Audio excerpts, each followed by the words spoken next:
Hello mga kaangin, nandito na naman ako at subscribe na lang po ang aking YouTube channel. So guys, nandito nga pala ako sa aking pinagtatrabahunan sa bahay ng aming amo. Ginagawa ko po dyan ay nagpupupok po ako at binubutasan ko po ng gawang pintuan at mali ang plano ng mga trabador kaya sa akin pinabutas ang itong pintuan guys. Ayan guys, pupuk lang ako dyan guys. Ni-speed ko na rin po yan para po hindi po kayo mainip sa aking pagbubutas ng pintuan. Ayan guys, nag-uulan nga rin po pala yan dyan guys. Mabuti na lang ay nandyan ako sa loob ng bahay. Pero sa taas po niyan ay sa second floor ay wala pa po yung bubong. Ayan guys, tuloy-tuloy lang po ako niyan hanggang mabutas ko po yan lahat. Mahirap guys butasin kasi po grabe yung palitada at makapal at matigas ang mga ginawang simento. Ayan guys, nakabutas na ako dyan kasi laki lang kamao ni Hawk.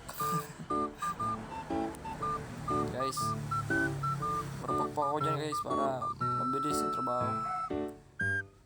Alas 9 na po pala yan at natapos ko po yan ay mga alas 2:30 mga guys. Yan guys, marupok lang tayo din guys. Sabi nila na maitim na daw ako at parang mukha na daw akong burat. Sabi ko okay lang kasi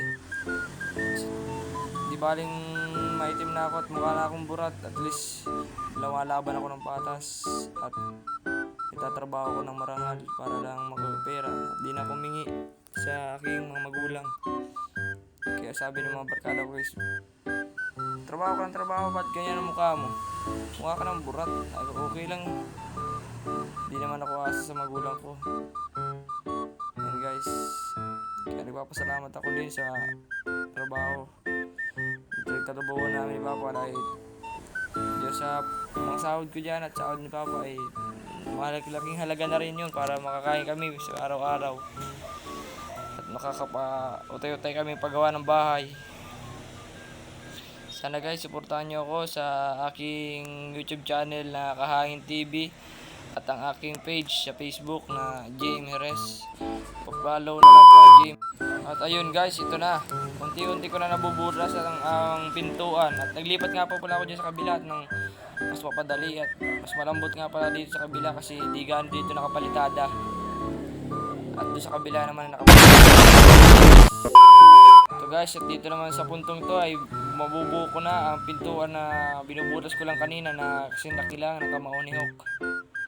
Ngayon guys, pwede ang daanan at matatapos ko na rin ito mga kaangin guys. At sana suportahan nyo talaga ako sa aking pangarap na maging content creator guys. Kahit paunti-unti, maraming salamat po. Paalam!